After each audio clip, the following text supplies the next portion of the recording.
like it is possible to be happy and to have love and he didn't know. He understood that he wanted that. He courted that. That's what He said no. No to dresses, no to clown roles, no to the kind of fame that comes with strings attached. Malcolm-Jamal Warner didn't just step away from the spotlight. He refused to play the game. And in Hollywood, that's the same as disappearing. Now, after a freak accident in Costa Rica, the world is suddenly calling him a legend. But where was that love before he died? And why do so many of Katt Williams' darkest warnings now feel like eerie prophecy? This isn't just the story of one man's death. It's the story of how staying real in an industry built on performance comes at a price. Let's talk about what really happened to Malcolm-Jamal Warner and why his silence in life says more than all the tributes in death. The doctor who tried to save Malcolm-Jamal Warner's life has decided to keep his identity private, but says he sprang into action after the sky was clear, the water calm on the surface, a perfect tropical day in Limon, Costa Rica. Malcolm-Jamal Warner had flown down with his wife and daughter, hoping for nothing more than rest, waves, and a brief escape from the noise of Hollywood. The same noise he'd spent years quietly distancing himself from. They were just a family, on vacation. No entourage, no red carpet, just a man and his little girl wading into the ocean chasing laughter. But nature had other plans. A sudden rip current, strong and almost invisible, began to pull them away from shore. The kind that doesn't announce itself with big waves or warning splashes. Just an invisible drag, like a hand beneath the surface, pulling you under. Like, how do we ignore cries of ill-guided youth spitting dope bars of self-hate? Malcolm tried to keep his daughter afloat. He fought to push her towards safety. Witnesses say he didn't panic, he focused. But physics doesn't care about principles. And that beach? It's infamous for a reason.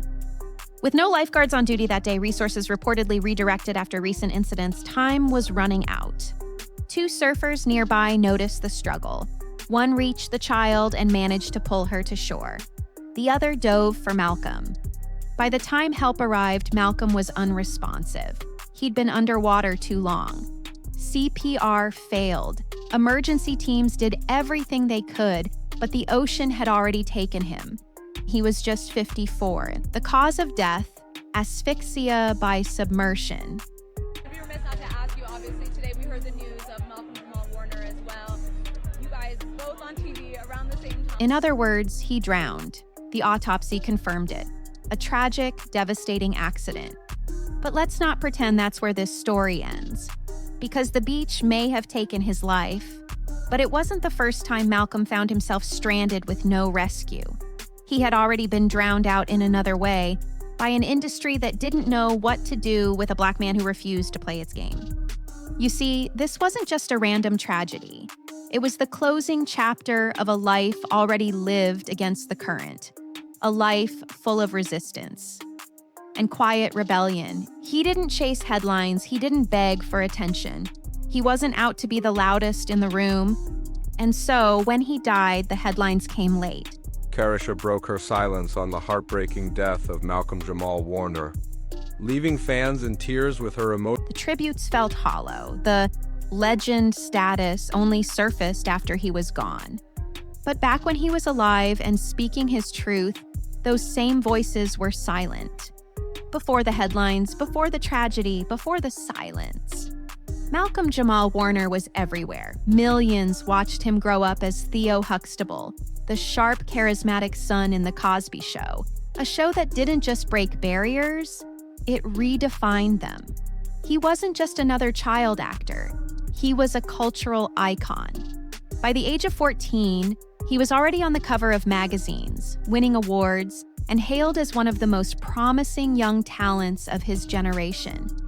Malcolm-Jamal Warner tragically passed away at the age of 54, but remembering his legacy, we have to remember he did something very right, correcting a big wrong. But unlike many of his peers, Malcolm didn't crave the chaos that came with fame. He didn't spiral, he didn't overdose, he didn't end up in rehab or in tabloids.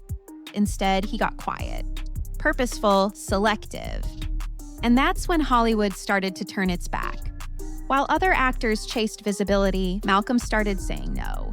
He said no to scripts that mocked Black men, no to roles that required a dress and a punchline, no to becoming the caricature that audiences were being trained to laugh at. He refused to be another stereotype in a fat suit, screaming at the top of his lungs for cheap applause. He refused to be a clown for corporate profit. Now we finally have an update on the drowning death of Malcolm-Jamal Warner. Now, according to ABC7, they stated that Malcolm-Jamal... And in Hollywood, that kind of resistance comes with consequences. Behind closed doors, studios labeled him difficult, too serious, not marketable enough. He didn't want to play a drug dealer, a deadbeat dad, or the funny Black friend with no real storyline. He wanted layered, dignified, intelligent roles. And for that, they stopped calling. And here's the kicker. He was still working. Directing, producing, writing, winning awards for spoken word poetry and music. But without the glitz, without the hype, without the mainstream megaphone. He even turned down big-budget sitcoms that would have paid millions because they wanted him to play a character that he believed demeaned Black culture. What's good? Yes, I got the flower in my hair. Today's my daughter's birthday. He could have taken the checks. He could have played the fool, but he didn't. Instead, he chose to disappear from the machine. Not because he had nothing left to say, but because the machine only wanted him to say what it approved of. And while the industry moved on, praising actors who leaned into stereotype for success, Malcolm stayed rooted, quiet, intentional, focused on authenticity over applause. It wasn't that he fell off, he just stopped chasing the stage, and the stage punished him for it. But he wasn't the only one, and that's where this story starts to widen. Long before Malcolm's name started trending posthumously, Katt Williams had already said it, and not just once, he's been saying it for years. Years ago. Yeah. And I was kind of going through a period that I was having a struggle with hopelessness. In interviews, on stage, in podcasts, Katt has been warning us that there's a cost to staying real in Hollywood. A quiet punishment reserved for Black entertainers who don't play along. And if you refuse the unwritten rules, you're either pushed out or dragged down. He called it the ritual.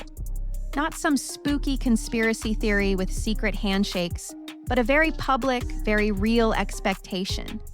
Put on the dress, play the fool, entertain the masses, and don't ask questions. And if you don't, you're branded crazy. They say you're hard to work with. You get parody after parody on SNL, but never an invite to the show. They mock your image while keeping you off the stage. Sound familiar? Because what Katt Williams described is exactly what Malcolm-Jamal Warner lived.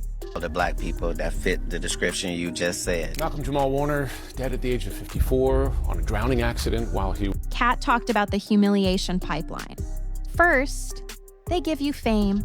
Then they start testing how far you'll go to keep it.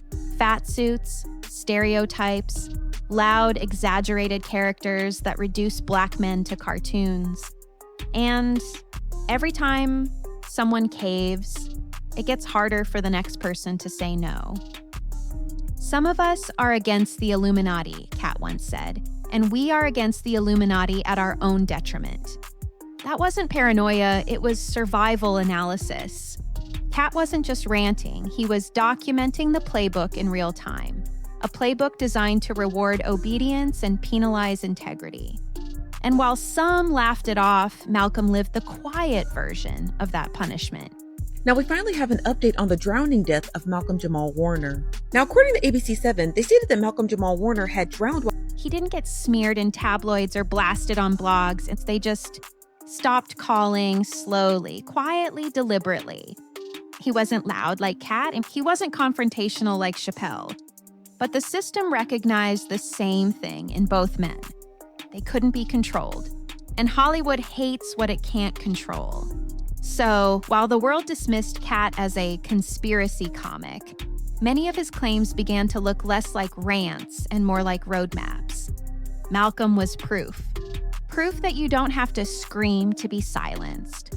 All you have to do is say no. While Hollywood was chasing the loudest voices and the biggest spectacles, Malcolm-Jamal Warner was building something deeper. Katt Williams just dropped a bombshell that no one saw coming, and it involves the sudden, tragic death of Malcolm-Jamal Warner. Was it a quietly, purposefully, and far away from the spotlight? He wasn't trending, he wasn't making headlines for meltdowns, scandals, or social media feuds. Instead, he was raising a daughter, loving one woman, writing poetry, making music, and living the kind of life that doesn't make the news until it's gone. Malcolm didn't just grow up, he grew through. He became a Grammy-winning spoken word artist, an Emmy-nominated actor, a producer, a director, a social critic, a father who delivered his own child with his bare hands, a man who never divorced, never slipped into Hollywood's traps, never chased chaos for attention. He didn't fake maturity, he lived it. And if what she's saying is even half true, this isn't just a tragedy. It could be a cover-up. According to Jaguar, Malcolm wasn't just... While others sought relevance, Malcolm sought truth. And when the industry wouldn't give him a platform, he made his own. He launched a podcast, Not All Hood, where he dissected the way media compresses Black identity into one-dimensional stereotypes. His whole mission was simple: show the world that Black America isn't a monolith, that not every Black man is a caricature. That nuance still matters. And he didn't stop there. In 2021, he wrote a searing op-ed for the Television Academy, boldly stating what few actors dared to say, that white executives still control the majority of Black images on TV. That even when Black creatives are let in, it's often just for optics, not for actual authorship. Katt Williams just dropped a bombshell that no one saw coming, and it involves the sudden, tragic death of Malcolm-Jamal Warner. That gatekeepers haven't changed. They've just gotten better at hiding the keys. Malcolm didn't just critique the system, he tried to build something better. He acted in stage plays about African American history. He produced documentaries on systemic racism. He pushed for emotional accountability in the Black community, calling out misogyny and toxic masculinity in modern hip-hop. He even admitted that some of his favorite rappers became hard to listen to, not because they lacked talent, but because the lyrics became too corrosive, too hollow, too toxic. He spoke out when Kendrick and Drake's beef went viral, not for clout, but because he saw the bigger picture. Are you still cool with Cockroach? Carl Anthony Payne. We're cooler as adults than we were during that time. Because the world only seemed to pay attention to Black artists when they were beefing, bleeding, or battling. Malcolm was a man who could have sold out and chose not to. He could have been rich, famous, and empty. Instead, he was grounded, present, and full of purpose. And that's why his absence hit harder than most. Not because he was perfect, but because he was real. The headlines came fast. Legend lost, trailblazer gone too soon, underrated genius, news anchors, celebrities, streaming platforms, everyone suddenly had something to say about Malcolm-Jamal Warner. But the question echoed louder than the praise. Where was all this love while he was still breathing? When Jaleel White walked up to the podium at Malcolm-Jamal Warner's funeral, nobody expected what came. For years, Malcolm was sidelined. No mainstream magazine covers, no flashy award show invitations, no viral social media moments. He was doing the work, but Hollywood wasn't watching. Now, after his death, networks are scrambling to honor him. Streaming services are suddenly uncovering unreleased projects. Actors who hadn't posted about him in a decade are sharing tearful tributes. Talk shows are airing old interviews like they always valued him. It feels less like celebration and more like cleanup. Because when you're alive and still able to speak for yourself, you're a risk. But once you're gone, you're safe. Pay attention, y'all. They have to let us know first before they can do anything to us. That's heavenly rules. Safe to brand, safe to mourn, safe to profit from. That's how the machine works. They ignore you when you walk in integrity. then parade your legacy around when you can no longer defend it. For Malcolm, it wasn't about bitterness. He didn't spend years begging for flowers. He simply kept doing the work, quietly, consistently, without compromise. But now that he's gone, the system that shut him out is rebranding him as a hero. The irony is suffocating. Suddenly, the same media that once ignored his message is now quoting it. Suddenly, the same platforms that passed on his projects are planning retrospectives. Suddenly, the same industry that called him too serious is calling him a pioneer. That Katt Williams has confirmed that the death of Malcolm-Jamal Warner was a... But this isn't about honoring Malcolm. It's about repackaging him, turning his image into inspiration, his silence into sound bites, his resistance into romanticism. Because once you're no longer a threat, you're marketable. And that's not just tragic, that's textbook. What happened to Malcolm-Jamal Warner isn't just a tragedy. It's a blueprint, one we've seen before and will likely see again. Because this wasn't about one man who didn't make it. This was about a system that knows exactly what it's doing. In Hollywood, there's a subtle punishment for going off script, for refusing the stereotypes, for pushing back, for being too intelligent, too honest, too unwilling to be molded. On July 20th, Malcolm-Jamal Warner drowned while swimming with his daughter at a beach in Costa Rica. He was caught up in a rip current. I'm Dr. And Malcolm checked every one of those boxes. He wasn't alone. Dave Chappelle walked away from a $50 million deal when he felt the jokes were becoming exploitation. Katt Williams was branded unstable after rejecting scripts that mocked his people.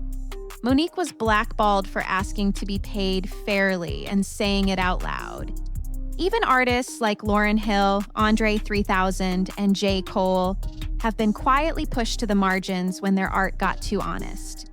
Meanwhile, the ones who play the part, loud, exaggerated, safe caricatures, get the stage, the spotlight, and the applause.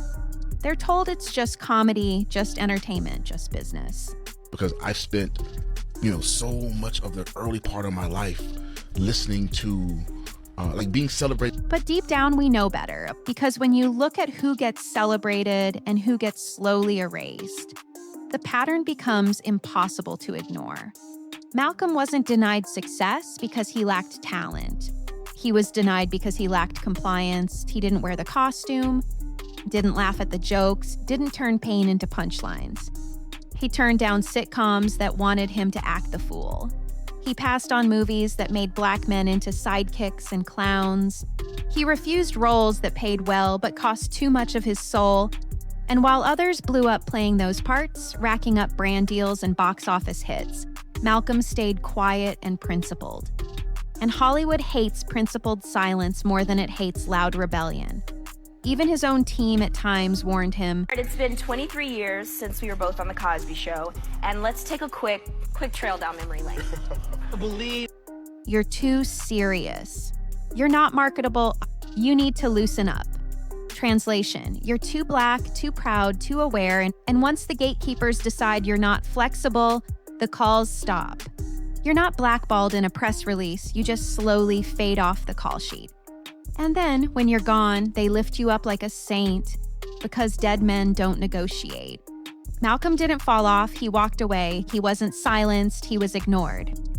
Not because he lacked something, but because he refused to give something up. And that refusal, that's what makes him dangerous. Even now, in an industry built on illusion, Malcolm-Jamal Warner was something rare, a man who told the truth even when no one was listening. Something like this that you've got to contend with. Malcolm-Jamal Warner's feelings about the Bill Cosby scandal He didn't just play strong characters, he was one. While others chased fame, he chased fatherhood. While peers crumbled under the spotlight, he stood taller in the shadows. While actors fought to stay relevant, he quietly made himself irreplaceable. To his family, his community, his craft. And that's what people are starting to realize now, that what Malcolm built was never meant for algorithms. It was for legacy. He didn't win the game because he refused to play it. And still, he won. He was a loyal husband, no scandals, no cheating headlines, no performative apologies. He was a dedicated father, raising his daughter with intention, patience, and a level of emotional maturity. Y'all, Malcolm-Jamal Warner's wife allegedly has broken her silence, and what she's revealed has everybody shook. After years of whispers, cover-ups, that most men twice his age still haven't learned. He was a multi-hyphenate talent, actor, poet, musician, director, without ever compromising who he was to fit the mold. He didn't need to scream to make a point. Didn't need to sell trauma to get attention. And didn't need to be controversial to be real. Malcolm understood that authenticity doesn't need applause. It needs commitment. He questioned everything the industry wanted him to accept. He criticized hip-hop when it glorified destruction. He challenged media when it painted blackness with one brush. He wrote, recorded, and spoke with clarity, not for clout, but for culture. And while the world was busy overlooking him, main opponents of the Illuminati, I always wanted to know what information they had that we didn't. Now we finally have an update on... He was building something they couldn't touch, a life of dignity. No one can fake that. He didn't wait until it was trendy to speak truth. He didn't jump on bandwagons for visibility. He lived the message long before it was marketable. We're not all hood, he said. And in those 4 words, he summed up what mainstream America still struggles to understand about Black identity. His real legacy isn't just that he resisted the system. It's that he built something outside of it and proved you don't have to lose your soul to make an impact. Malcolm didn't need validation to be valuable. He didn't need millions of followers to be a leader. He didn't need permission to be powerful. And that's the part that hurts the most. Apparently, Tyler tried to indulge Malcolm in some shady industry activities that he wanted no parts of, just before he got the chance to expose. That it took his death for people to finally admit what he always was. A blueprint, a standard, a man who made silence speak louder than fame ever could. So why now? Why is it only after Malcolm-Jamal Warner's death that the industry finally showed up with flowers? Why did the media wait until he couldn't speak for himself to start speaking for him? Why do we always seem to celebrate Black brilliance once it's safely buried? Once the voice can't contradict the narrative, once the soul can't shape its own story? The answer isn't comforting, because Malcolm wasn't misunderstood. He was ignored on purpose because he wasn't defiant enough to make headlines. Go through 300 years of history and look for all the Black people that fit the description you just said. Malcolm-Jamal Warner, dead at the age of 54. And not obedient enough to keep the spotlight. He was principled, quiet, controlled, a man who built his life around values, not viral moments. And that made him inconvenient. Hollywood didn't hate him, they just didn't know what to do with him. He wasn't boxable, not funny enough for sitcoms, not loud enough for politics, not messy enough for gossip. He was simply a man, whole, centered, clear. And for an industry that thrives on dysfunction, Malcolm was too steady to be seen. But now that he's gone, they've turned him into a symbol, a safe one, a marketable one. Now he's the lost legend, the overlooked hero, the gentle giant. Right off the bat, the internet seemed very perplexed about how does an accidental drowning occur. I immediately thought of Matthew Perry and Whitney Houston. But here's the truth. He was all of that before. The difference is now he can't speak back. And maybe that's the point, because when you're alive and you stand tall, you're hard to frame. When you're gone, they can trim your story into a headline that fits the brand. So we have to ask, is this grief or marketing? Is this respect or rebranding? Is this about Malcolm or about the machine trying to cover its tracks? You decide. Because if there's one thing Malcolm taught us through his choices, through his silence, through his example, it's this. True power isn't in playing the game, it's in walking away from it. So what do you think? Was Malcolm pushed aside for refusing to sell out? And why does it always take a funeral for the world to finally listen?